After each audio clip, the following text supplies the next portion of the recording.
You're listening to WGBB, Long Island's oldest radio station. I'm Brandon Ellis. And I'm Scott Honickman. And this is Nonsense News Nation, your news with a comedic twist.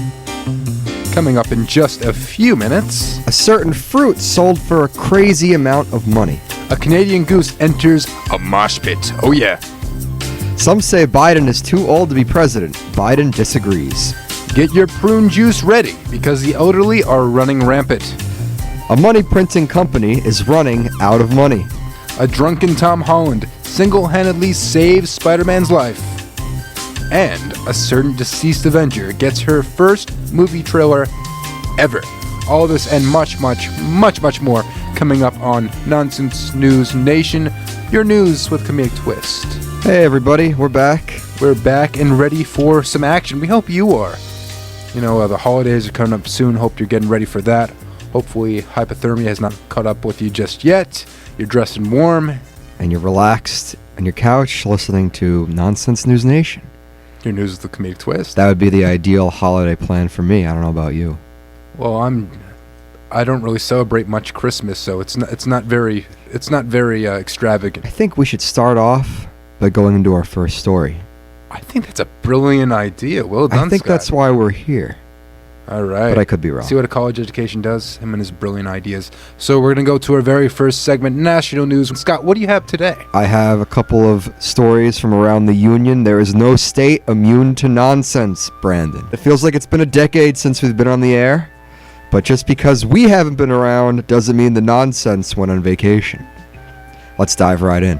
Our first story takes us to Florida. The nonsense, the nonsense capital of America. I know you agree as you chuckle along here. This past Wednesday, 2 pieces of art, in quotations, air quotations, sold for $120,000 at an Art Basel in Miami. Oh, that sounds like a Picasso or a Da Vinci or something grand to be worth that kind of money. You'd think Scott, so, right? What could it possibly be? Well, the pieces of art in question, Brandon, are actually 2 bananas that were duct taped to a wall. That's right, a banana duct taped to a wall was not sold once, but it was sold twice. These, and I'm using air quotations again, artworks come from an Italian artist, Maurizio Catalan, and they are each titled The Comedian. So the 2 separate bananas that were taped to the wall are called The Comedian. That's the name of the piece. Because it's supposed to be just a joke? That's the whole point? I guess you must have a great sense of humor to spend $120,000 on a banana. Yeah, but here, there's a lot of problems with this art piece, if you don't mind my reflection here. Go for it, because I'm about to go all out with this. You were an art major for a little while. That's not true at all. But he is. Quite the opposite. We're not doing even stick figures. Here. I couldn't even do that. Sticks are all curvy. You could never do that. Anyway, number 1, the duct tape. Duct tape it's good when you have a little project for your kindergartner and they gotta put the little stick figure on the mounds for the little book report presentation. But when you have an art piece worth thousands of dollars, who's to say that the duct tape won't come off? Who's to say that the banana won't rot away? That was my second point. Okay. Banana, yeah. We brought this up in the diner before. Maybe a fake fruit that you also can get from a kindergarten class would last a lot longer if it was made of plastic. I don't know if you want to spend $120,000 on a plastic banana. But this banana will inevitably rot away. And that's maybe the reason they spent so much money on it. Are they paying that much for the smell of the rotten banana? Or are they spending that much money for the symbolism of rotting humanity? Maybe this is a statement on sexuality with 2 bananas together, duct taped. I don't know what this Italian dude's into, but I'm not going to pay that kind of money for that. Potassium play. So actually, I have some more news about this, more crazy news about this banana artwork, so to speak.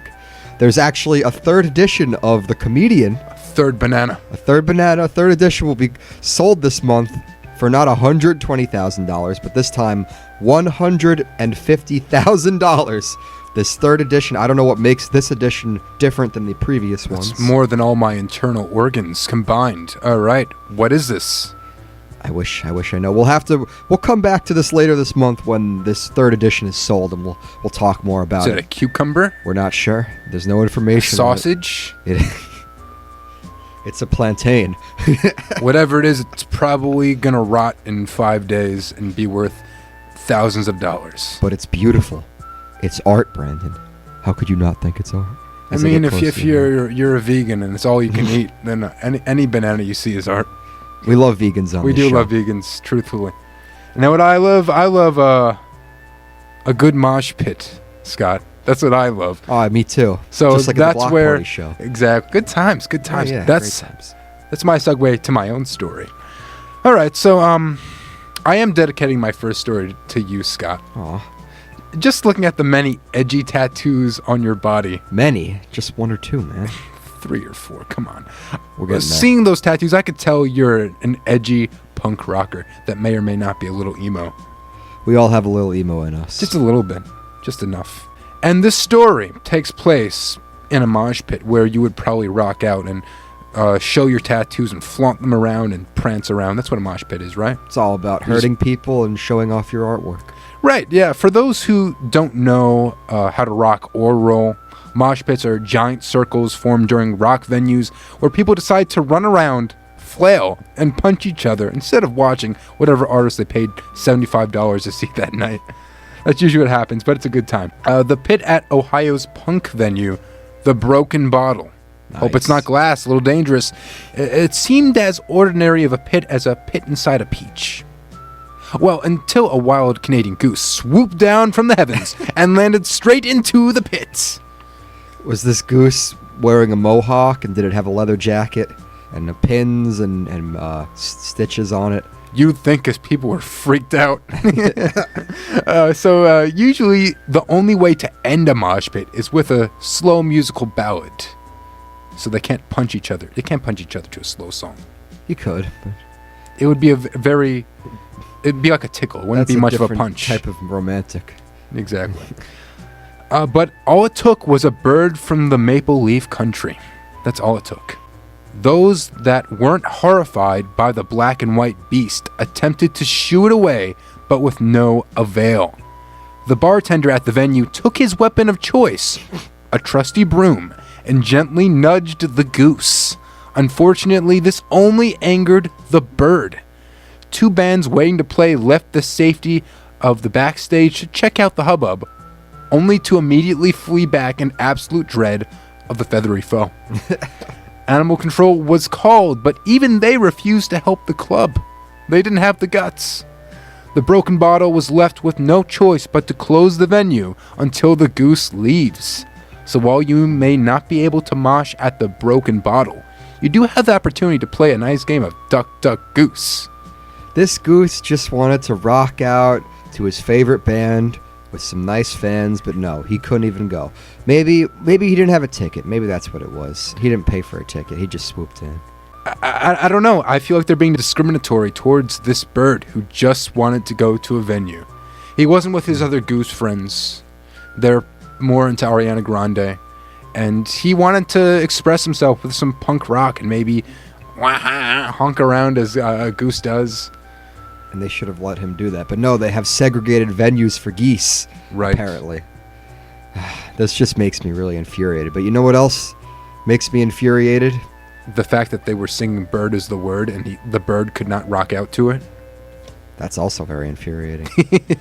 What makes you infuriated, Scott? That's a really bad segue. Wow.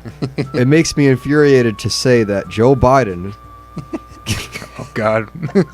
No, you know what's infuriating? We have to get political. That's what's infuriating. So if you know our show very well, you know that we don't like to discuss politics here. We stay away from it as much as we can, honestly. But when our boy Joe Biden is on the front line, we gotta stand and see what the latest memes are. We have to. We're doing this not for the politics. We're doing it for the memes. Of course, Scott. Please educate us on we're gonna the Biden of Joe. Of course, we're going to make one political exception today. On Thursday, presidential candidate Joe Biden was holding a small rally in Iowa. While taking questions at the rally, Brandon, an 83-year-old male voter, told Biden that he was too old to be running for president. And in response, Joe Biden said, "You want to check my shape, man? Let's do some push-ups together." If you can beat me at half a push-up, you could run for president. My hip! Who's better than Trump? Go, go, go! Assisted push-up. Help from his son. So, that's the story, Brandon. A 77-year-old presidential candidate challenged an 83-year-old man to do a push-up contest. If I don't think that's not nonsense, I don't know what is. Joe has been a very interesting candidate. We're not even talking about anything that he said politically. It's just how he presented himself, how he continues to present himself. I mean, that's a very good leading example you have there. I mean, there was. I will say I have some respect for that answer he gave. You want to check my shape? Let's do some push-ups. I mean, someone who is young mentally would say something like that. You know what I mean? That challenge is. But how young is he mentally when he has the word Malarkey on his tour bus? Who even uses Malarkey?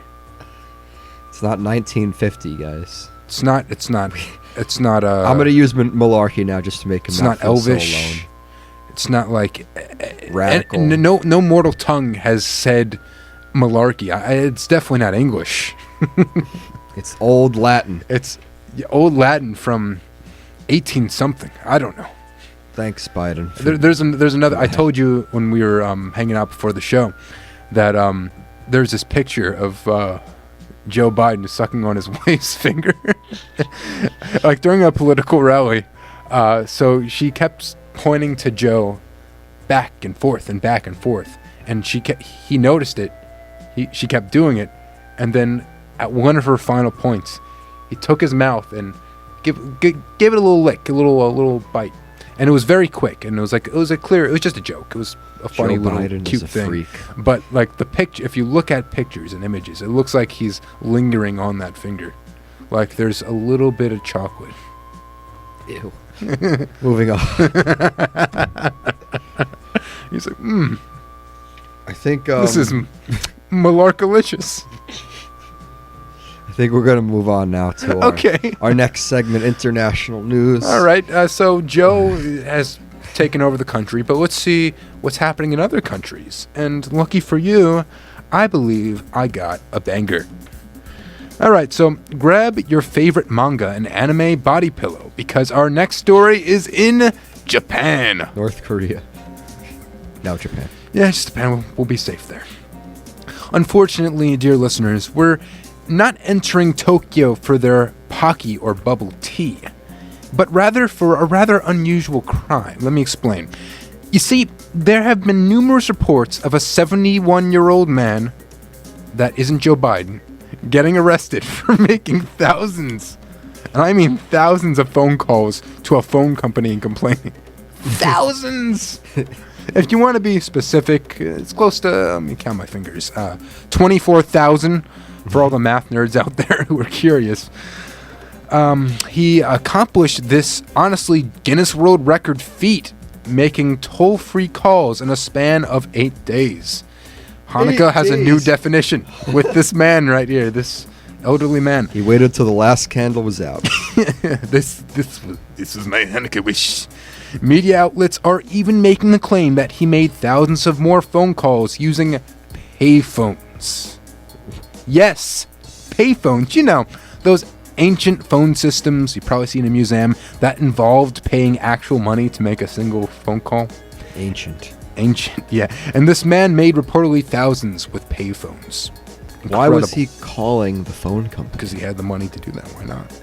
There has to be more to that, Brandon. I didn't ask the man. I don't speak fluent Japanese. It's a little hard. During his many calls, the man demanded that customer service apologize for their rude service, In some cases, he just hung up soon after making the calls, wasting that money he put in for those payphone calls. He was later soon arrested with suspicion of fraudulent obstruction of business. Which is definitely a thing. Apparently, Scott, you won't believe this, but Japan is having a social problem crisis from the elderly specifically. You see, because of the fact that there are too many aging or straight up old people in Japan. There's been numerous cases of car accidents, all-around violence, and now thousands of angry, confused phone calls.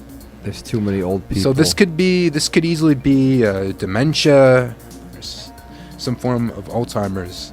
Mhm. On a very serious note, my grandmother, she had Alzheimer's, and earlier on, she would call, she would get a phone, not even use it properly, go, "Hello, operator," just like that. So from my experience, I mean, this could be a possible thing. I'm not sure she did it thousands of times. So, yeah, an elderly crisis. How interesting is that? What do you do? How do you They're solve like that? zombies because they could chase after you, but they won't go too fast. And they always moan because there's always back pain. They're just like zombies. They just need to sit in a room together and watch some anime, and they'll chill out. Not brains. They don't have brains. They just have raw prunes. Which I'd rather eat a brain, if I'm honest with you. Have you ever had a raw prune? No, I never will, actually. I don't think I ever will, no. Prune? Yeah, ever. I have had no reason to eat a prune in my entire life. Good. Constipation didn't get you then. But you know what did get me?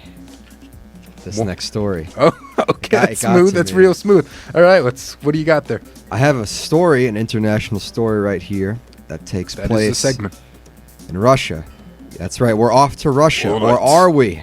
Are we actually instead about to be led astray by an Asian con man? Because that's exactly what happened. Maybe he has dementia. Maybe he's not even a con man. Maybe he believes the malarkey that he said. Well, they're still investigating this story, so Okay, continue. I I'll come back apologize. to it.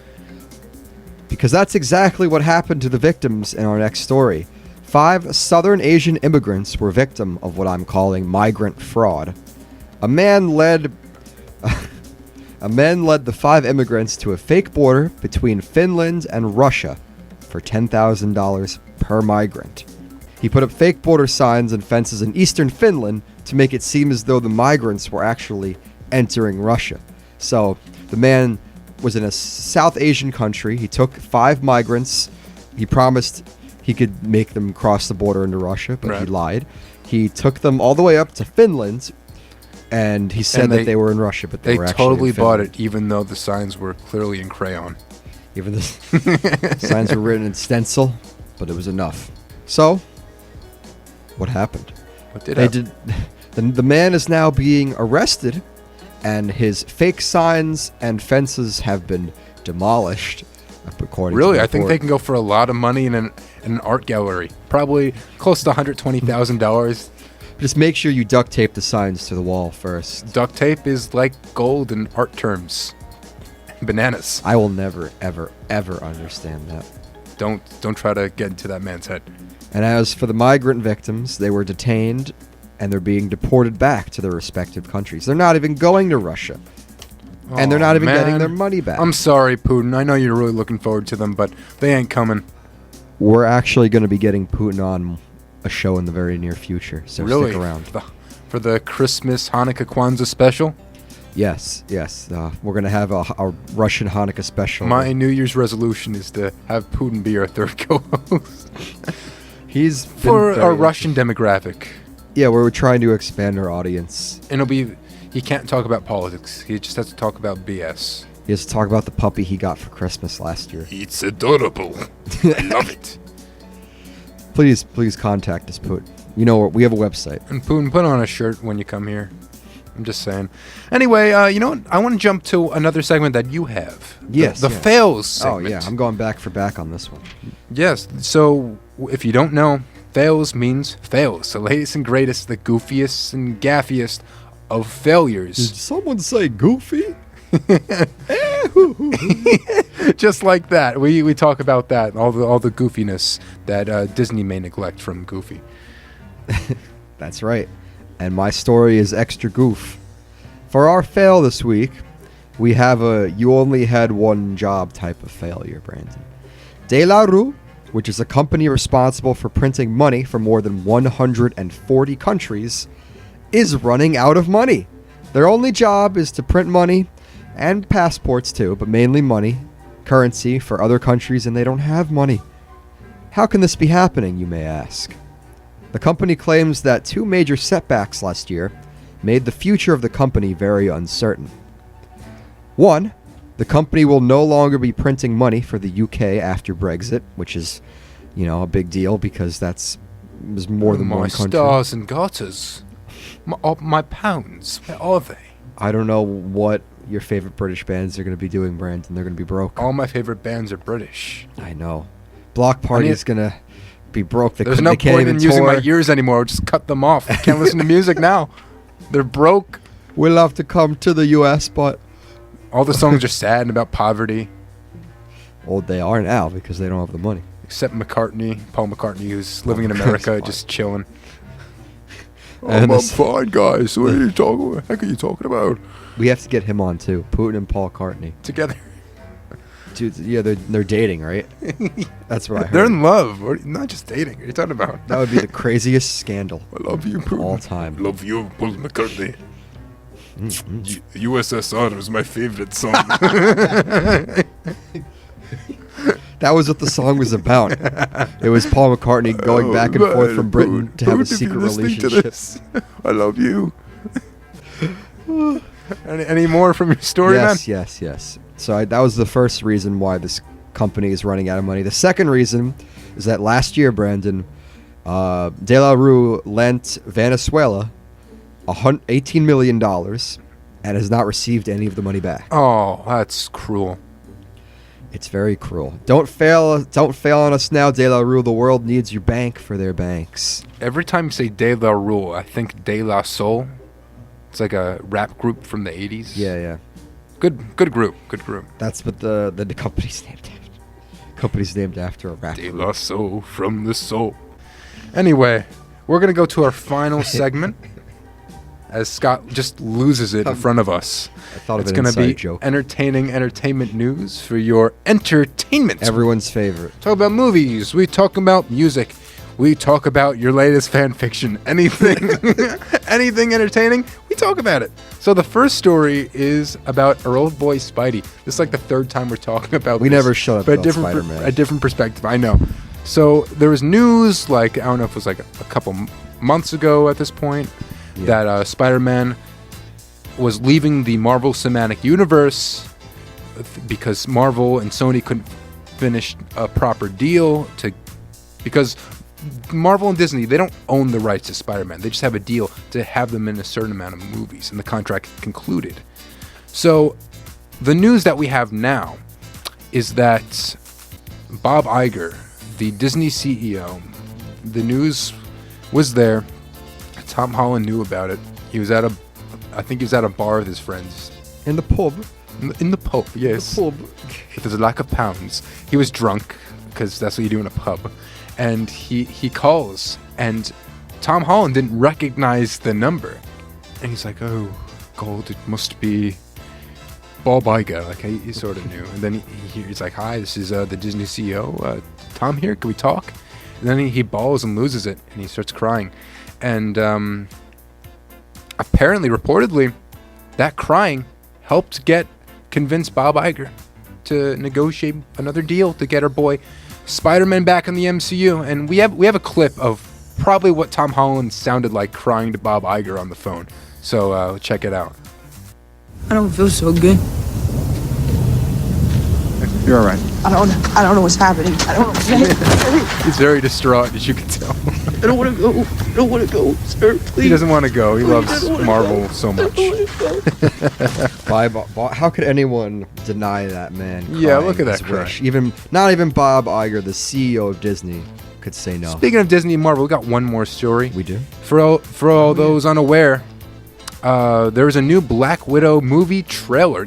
Spoilers for Endgame, the Avenger that died. Well, she is getting her own movie. It's a prequel movie. It takes place after the events of Captain America: Civil War. We have a little bit of a trailer clip for you to listen to, and you can listen with us, and we'll talk about it right after. I used to have nothing. And then I got this job, this family. But nothing lasts forever. I'm done running from my past. I know you're out there. It's good to see you too, sis. We have to go back to where it all started. Family back together again. You got fat. All right. So what do you think of the trailer? I know you watched it I did before watch this. it. So. Yeah. It was very interesting. I know a little bit about Black Widow's history just from, previous movies. I'm definitely looking forward to it. Right. It was a good trailer. A lot of people wanted her to get a movie, including myself, for the longest time. But now that she's dead, a lot of people aren't as interested. But as long as this is more grounded and real, it seems that it's about her previous Russian, in quote, families, people she grew up with. And you got Hopper from Stranger Things as the Russian Captain America, which is hilarious. So I'm looking forward to it. Not Endgame hype, but looking forward to it. We hope you're looking forward to that as well, and the next show, because unfortunately, that's all the time we have for today. On behalf of all the adults and dummies, thank you for giving us the nonsense for the show, and thank you for listening. We'll be back in 2 weeks for more Nonsense News Nation goodness. December 21st. Oh, correct? look forward to that. It's better than Hanukkah or Christmas combined. Mm-hmm. And we'll be back on SoundCloud, iHeartRadio, TuneIn. We have our own website, nonsensenewsnation.com. You know the drill. Please check us out. And you're listening to Nonsense News Nation, your news with a comedic twist, only on WGBB, AM 1240, Long Island's oldest radio station. Peace. Thanks again.